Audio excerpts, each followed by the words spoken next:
Hi friends எல்லாருக்கும் வணக்கங்க. எல்லாரும் எப்படி இருக்கீங்க? கண்டிப்பா நல்லா இருக்கீங்க அப்படின்னு சொல்லிட்டு நம்புறேங்க. இன்னைக்கு வந்து ஒரு ஹெல்த்தியான சத்து மாவு வந்து எப்படி ரெடி பண்றோம் அப்படின்னு சொல்லிட்டு பார்க்கலாங்க. எங்க அத்தை ஸ்பெஷல் தான். எப்பயுமே சத்து மாவு அப்படின்னாவே அத்தை தான் ரெடி பண்ணி குடுப்பாங்க. நல்லா கம கமன்னு சூப்பரா மணக்குங்க. நல்லா ஏலக்காய் தூக்கலா போட்டு செஞ்சு குடுப்பாங்களா, சூப்பரா இருக்குங்க. அதுவும் நாங்க வீட்ல பார்த்தீங்கன்னா யாருமே டீ, காஃபி குடிக்கிறதே இல்லைங்களா? பிரேக்ஃபாஸ்ட்டுக்கு முன்னாடி காலையில கண்டிப்பா வந்து சத்து மாவு 1 டம்ளராச்சும் குடிச்சிட்டு தான் அடுத்த வேலை பார்க்கறதுங்க. சத்து மாவு வந்து பார்த்தீங்கன்னா, 1 ஐட்டம் 2 ஐட்டம் போடலைங்க அதுக்கு. கிட்டத்தட்ட 17 ஐட்டம் போட்டு ரெடி பண்ணியிருக்கிறாங்க. அவ்ளோ ஹெல்த்தியான ஐட்டம்ஸ் தாங்க. என்னென்ன அப்படின்னு சொல்லிட்டு பார்க்கலாமாங்க? பச்சை பயிறு வந்து பார்த்தீங்கன்னா, 1/2 கிலோங்க. முழு கோதுமை இருக்கு இல்லைங்களா? முழு கோதுமையும் 1/2 கிலோ. பச்சை பட்டாணி 1/2 கிலோங்க. எல்லாமே மேல வந்து டைப் பண்ணி போட்டிருக்கிறேன். அத செக் பண்ணிக்கோங்க. அப்புறம் ஆரியம் பார்த்தீங்கன்னா, ஆரியமும் 1/2 கிலோ. கருப்பு உளுந்து இருக்கு இல்லைங்களா? கருப்பு உளுந்து 1/2 கிலோ. அதுக்கப்புறம் கருப்பு கவுனி ரைஸுமே 1/2 கிலோங்க. அரிசி மட்டும் 3 வகை போட்டிருக்குதுங்க. கருப்பு கவுனி ரைஸு, காட்டு ரைஸு, மாப்பிள சம்பா ரைஸு, வெள்ளை சுண்டல் 1/2 கிலோங்க. இனி வரதெல்லாம் பார்த்தீங்கன்னா 1/4 கிலோங்க. கருப்பு சுண்டல் வந்து 1/4 கிலோ, பொட்டுக்கடலை வந்து 1/4 கிலோங்க.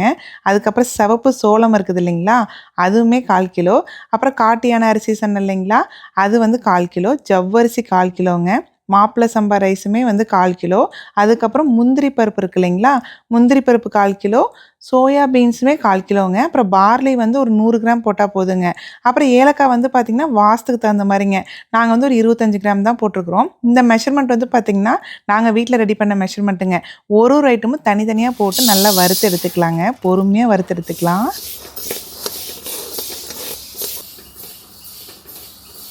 நல்லா அடுப்பு சிம்லயே வச்சு வறுக்கணும். ஆமாம். நல்லா வறுபட்டுட்டா நல்லா கமகமன்னு வாசமாக இருக்கும். பச்சை பச்சையாக இருந்ததுன்னா குடிக்கும்போது கொஞ்சம் குடிக்கும்போது பச்சை வாடை வரும். அதாங்க ருசி இருக்காது. அது மாவே வந்து வெள்ளையாக இருக்கக்கூடாது. நல்லா கலர் கொஞ்சம் வறுத்த கலரில் வரணும். வறுத்த கலரில் அதாங்க சார். இப்போ சீக்கிரம் எடுத்துட்டோம்னா இதுவே பாருங்க, பருப்பு ஓரளவுக்கு நல்லா கலர் மாறிடுச்சுங்க சார். பச்சை வாடை வரும்னு நினச்சிக்குவேன். அது உள்ளார வேகணும். மேலே கருத்து பிரயோஜனம் இல்லை. அதாங்க சார். உள்ளார பருப்பும் நல்லா வெந்து போயிட்டா தான் அந்த கலர் வந்து இப்போ அரைச்சதுமே நல்லா வறுத்துச்சுங்க சார்.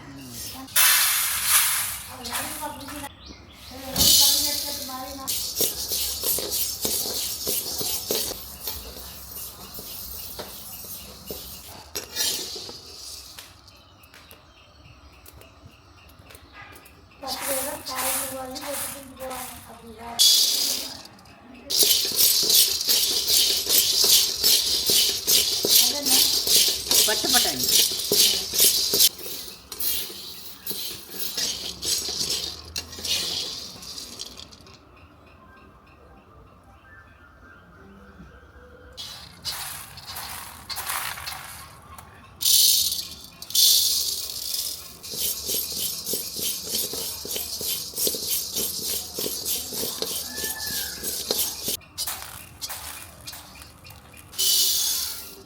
சாப்பிடாது. இது சாப்பிட்ற மாதிரி சாப்பிட்றேன்.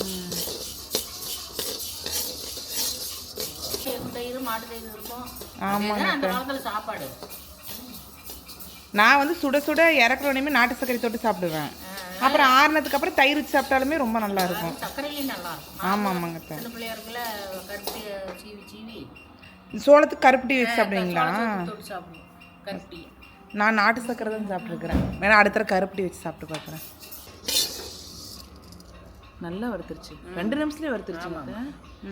நல்லா காய்ச்சல் இருந்திருக்க மாட்டேங்குது.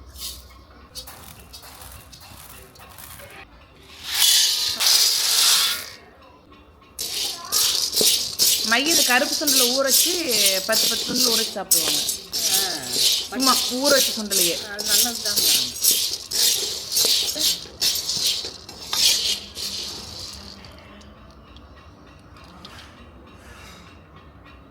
நல்லா வாசமாக இருக்குது. வாசம் தான் வறுட்டுருச்சு. பார்த்தா வாசமே வரும்.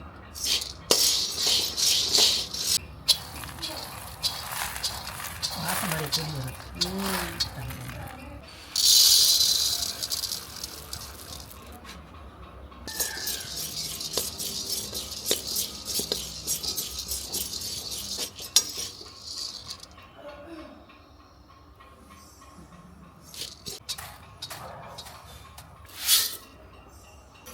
கழுவுனாவே எவ்வளோ தண்ணி வருதுங்க அதில்.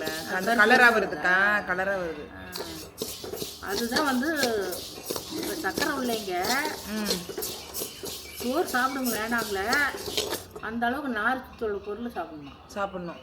நார் சத்துனாக்கா காய்கறி பாதி, நிறைய பொரியல், பாதி சோறு பாதி பொரியல் சாப்பிடுங்கிறாங்க. பொரியல் எங்கே சாப்பிடவே முடியாது. இங்கே பார்த்தீங்களா, ஒவ்வொரு ஐட்டமும் பொறுமையாக ஒரு பருப்பும் தனித்தனியாக வறுத்து எடுத்தாங்க. எல்லாமே பார்த்தீங்கன்னா அடுப்பு வந்து சிம்லேருந்து ஒரு மீடியம் ஃப்ளேம்குள்ளே தாங்க வச்சுக்கிட்டாங்க. அதிகமாக வைக்கவே இல்லை. ஏன்னா அடுப்பு ரொம்ப ஸ்பீடாக வச்சிட்டோம் அப்படின்னா வெளியில் வந்து டக்குன்னு கலர் மாறிடும். உள்ளே வந்து அந்த சூடே இறங்காது. அந்த சூடு இறங்கல அப்படின்னா கஞ்சி வந்து குடிக்கும்போது பச்சை வாசம் அடிக்குங்களாம்மா. அதனால் அடுப்பை வந்து நல்லா சிம்மில் வச்சு பொறுமையாக வறுக்கணும் அப்படின்ட்டு ஒரு ஐட்டமுங்க தனித்தனியாக தான் அந்த வடை சட்டியில் போட்டு பொறுமையாக வறுத்தெடுத்தாங்க. ஒன்றா போட்டுட்டோம் அப்படின்னா ஒரு பருப்பு சிறு பருப்பாக இருக்கும், ஒரு பருப்பு பெருசாக இருக்கும் இல்லைங்களா. அந்த சிறு பருப்பு வந்து சீக்கிரம் வந்து வறுபட்டுரும், பெருசு வறுபடாது இல்லைங்களா. அதனால் தனித்தனியாகவே தான் ஒன்று போட்டு வறுத்தாங்க. இப்போ ஆரியம்லாம் பார்த்திங்கன்னா டக்குன்னு வறுபட்டுருச்சுங்க. பருப்பு ரொம்ப குட்டி குட்டியாக இருக்கிறனால. அந்த ஒரு சிலதெல்லாம் பச்சை பயிரெலாம் பார்த்திங்கன்னா இருக்குல்லையே, அதுதான் ரொம்ப நேரம் ஆச்சுங்க.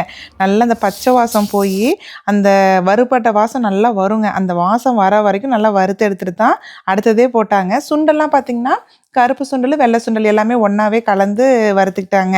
அத்தை வந்து பார்த்திங்கன்னா சத்து மாவு வந்து ரொம்ப நல்லா அரைப்பாங்க. அம்மாவுமே சூப்பராக அரைப்பாங்க. அத்தைக்கும் அம்மாவுக்கு என்ன டிஃப்ரென்ஸ்னு பார்த்திங்கன்னா அத்தை வந்து கொஞ்சம் ஏலக்காய் சேர்த்தி போடுவாங்க. எனக்கு வந்து அந்த ஏலக்காயோட ஃப்ளேவர் ரொம்ப பிடிக்குங்க. அம்மா வந்து பார்த்திங்கன்னா ஏலக்காய் வந்து ரொம்ப போட மாட்டாங்க. அது ஒன்று தான் டிஃப்ரென்ஸு. மற்றபடி டேஸ்ட்லாம் பார்த்திங்கன்னா சூப்பராக தாங்க இருக்கும். நாங்கள் என்ன பண்ணோன்னு பார்த்திங்கன்னா எல்லாத்தையுமே ஒரு ஐட்டமும் தனித்தனியாக வறுத்தோம் இல்லைங்களா, அது எல்லாத்தையுமே பிளேட்டில் போட்டு வச்சுட்டுங்க நல்லா ஆற வச்சுட்டு வெளியில் கொண்டு போய் மிஷினில் தான் அரைச்சிட்டு வந்தோங்க. ஏன்னா வீட்டில் இருக்கிற மிக்ஸி ஜார் வந்து பார்த்திங்கன்னா அந்த நெகுன்னு நைஸாக அரைக்கும் இல்லைங்களா, அந்த அளவுக்கு நைஸ் கொடுக்காதுங்க. அதனால் போய் வெளியில் வந்து மிஷினில் கொடுத்தா அரைச்சிட்டு வந்தோம். இப்படி சத்து மாவு நல்லா ஃப்ரெஷ்ஷாக அரைச்சி வச்சுக்கிட்டோன்னு வச்சுக்கோங்களேன், வருஷமே அதனால் கெடாதுங்க, ஒன்றுமே ஆகாது. அதுவும் நம்ம எல்லாத்தையும் நல்லா வறுத்து அரைக்கிறோம் இல்லைங்களா, கண்டிப்பாக பூச்சி பிடிக்கிறதுக்கு வாய்ப்பே இல்லைங்க. அதுவும் வந்து பார்த்திங்கன்னா சத்து மாவு வந்து நம்ம வெளில மிஷினில் தான் கொடுத்து அரைக்கிறோம் இல்லைங்களா, அதனால் வந்து பார்த்திங்கன்னா முந்திரி பருப்புலாம் ரொம்ப கம்மியாக தாங்க அத்தை போடுவாங்க. அதுவும் முன்னாடியெல்லாம் முந்திரி பாதாம் பிஸ்தா எல்லாமே போட்டுட்டு இருந்தாங்க. அது மிஷினில் கொடுத்து அரைக்கும் போது பார்த்திங்கன்னா நல்லா பிசுக்குன்னு பிடிச்சிக்குதுங்களாம்மா. அது வந்து நல்லா அரைக்கவே வரமாட்டேங்குது அப்படின்னு சொல்லிட்டு அங்கே அரைக்க கொண்டு போகிற இடத்துலேயே இந்த மாதிரிலாம் நிறையா போடாதீங்க அப்படின்னு சொல்லி தான் அனுப்புகிறாங்களாம்மா. அதனால் இப்போ பார்த்தீங்கன்னா பாதாமும் பிஸ்தாவும் போடவே இல்லைங்க. முந்திரி பருப்பு மட்டும் தான் போட்டிருந்தாங்க. அதுவே பார்த்தீங்கன்னா குவான்டிட்டி எல்லாமே அரை கிலோ போட்டிருந்தோம் இல்லைங்களா, முந்திரி பருப்பு வந்து 1/4 கிலோ தாங்க போட்டிருந்தோம். அவ்வளோ பல்க் குவான்டிட்டிக்கே 1/4 கிலோ முந்திரி பருப்பு தான். ரொம்ப நிறையா போட்டுட்டா பிடிச்சிக்கும் அப்படிங்கிறதுக்காக. இங்கே பாருங்கள் எல்லாமே வறுத்தாச்சுங்க.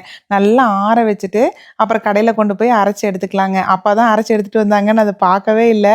அதுவும் பார்த்திங்கன்னா மாவு வந்து நாங்களாம் வந்து பார்த்திங்கன்னா கஞ்சி தாங்க வச்சு குடிப்போம். பனங்கல்கண்டு போட்டு தண்ணியில் வந்து கலந்து கஞ்சி வச்சு குடிப்போம். அத்தை வந்து என்ன சொன்னாங்கன்னா அவங்களும் கஞ்சி தான் வச்சு குடிக்கிறாங்களாம்மா. ஆனால் இனிப்புக்கு பதிலாக உப்பு போட்டு குடித்தோம், ரொம்ப நல்லா இருக்குது, உப்பு போட்டு குடித்தாலுமே ரொம்ப சூப்பராக இருக்குது அப்படின்னு சொல்லிட்டு இருந்தாங்க. ஆனாங்க வீட்டில் வந்து அரைச்சோம்னா கூட இந்த மாதிரி நெகுன்னு நல்லா பவுட்ராக வரது இல்லைங்க. கடையில் கொடுத்து அரைக்கிறதுனால பார்த்திங்கன்னா நல்லா பவுட்ரு வந்து பார்த்திங்கன்னா சத்து மாவு நல்லா நெகுன்னு நல்லா நைஸாக இருக்குதுங்க. ஏலக்காய் தூள் நல்லா தூக்கலாக போட்டிருந்தேன் இல்லைங்களா, ஏலக்காய் 25 கிராம் போட்டிருந்தேங்க. நல்லா அப்படியே இந்த ஏலக்காயோட வாசம் வந்து அப்படியே நம்மளுக்கு கட்டி இழுக்குதுன்னு சொல்லுவாங்க பாருங்கள், அந்த மாதிரி தான் நல்லா வாசமாக இருந்தது. இது வந்து பார்த்திங்கன்னா நம்ம வந்து வீட்டுக்கு யூஸ் பண்ணுற அளவுக்கு வெளியில் வச்சுக்கிட்டுங்க. ரொம்ப பல்க் குவான்டிட்டி அரைச்சிட்டோம் அப்படின்னா மீதி வந்து ஃப்ரிட்ஜில் வச்சுக்கலாங்க. ஃப்ரிட்ஜில் வைக்கணும்னு அவசியம் இல்லை, பட் வேணும்னா நம்ம ஃப்ரிட்ஜில் வச்சுக்கலாங்க. கஞ்சி வந்து நான் எப்படி ரெடி பண்ணுவேன்னு பார்த்திங்கன்னா, இப்போ ஒரு 3 பேர்த்துக்கு சொல்கிறேன் பாருங்கள். கப்பில் வந்து பார்த்திங்கன்னா ஒரு 3 கப்பு தண்ணி ஊற்றிக்கணுங்க. கஞ்சி வந்து எனக்கு வந்து தண்ணியில் போட்டு குடிக்கிறதாங்க பிடிக்கும். அம்மாலாம் வந்து பாலில் தான் போடுவாங்க. நான் தண்ணியில் எப்படி போடுறதுன்னு மட்டும் சொல்கிறேன். 3 கப்பு தண்ணி ஊற்றிட்டுங்க 3 ஸ்பூன் சத்து மாவு போட்டால் போதுங்க. பனங்கல்கண்டு வந்து பார்த்திங்கன்னா 4 ஸ்பூன் இல்லைன்னா ஒரு 4 to 5 ஸ்பூன் பனங்கல்கண்டு வந்து போட்டுக்கலாங்க. ஏன்னா பனங்கல்கண்டு வந்து பார்த்திங்கன்னா கொஞ்சம் இனிப்பு கம்மியாக இருக்கிற மாதிரி இருக்கும்.